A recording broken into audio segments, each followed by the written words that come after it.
I had a friend go to this hypnosis show recently. He volunteered to go up on stage. The hypnotist made him forget the number 3, and he gave him a post-hypnotic suggestion to not remember the number 3 for 3 days. He asked his permission before hypnotizing him, and he said yes. Over the next 2 days, my friends and I tried to trick him into saying the number 3, into remembering the number 3, but we couldn't. It was impossible. One of Kevin Smith's movies is called Chasing Amy. The title comes from one of the character's first girlfriends, whose name was Amy. The theory is that the very first person who breaks your heart, you'll then be subconsciously trying to find this person in every subsequent relationship. All of our instincts were calibrated for a much different environment in the one that we currently live in. Since love, relationships, and making more people are critical to our survival, there are a lot of instincts surrounding this behavior. If you imagine a young couple falling in love in ancient time, this idea contains a lot of the Cialdini laws of influence. Every time the young couple sees each other, they fall a little bit deeper, which leverages the law of commitment and consistency. When the guy goes hunting every day, there's no contact, and the girl doesn't know when she's going to see him again. So this leverages the law of scarcity. The entire tribe likely supports this relationship, leveraging the law of social proof.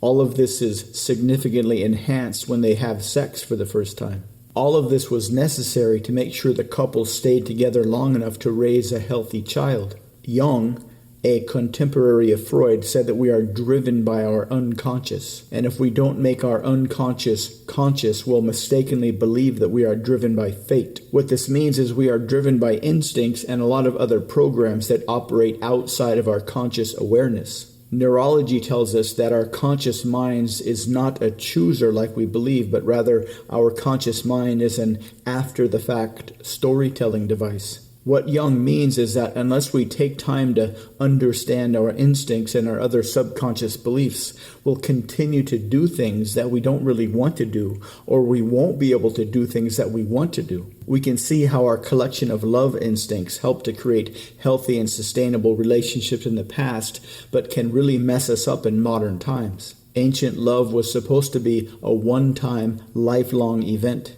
but today it's nothing like this. Kind of like our hunger instinct kept us safe and healthy in ancient times, but today it's responsible for a lot of unhappiness, a lot of frustration, and a lot of disease. According to the Chasing Amy theory, we could separate people into 2 broad categories. Half of the people who have a broken heart and are subconsciously looking for something that they will never find. The other half who did the heartbreaking. For them, they learned that love was shallow and temporary, since that was their first experience. This explains why modern dating is such a dumpster fire of despair. After 3 days, my friend said he remembered everything, that everything was his choice, which did make a lot of sense since he was very congruent when he couldn't remember the number 3, which means the hypnotist gave him 2 post-hypnotic suggestions. One was to forget the number 3 for 3 days, and 2, that it was his choice to forget after he remembered.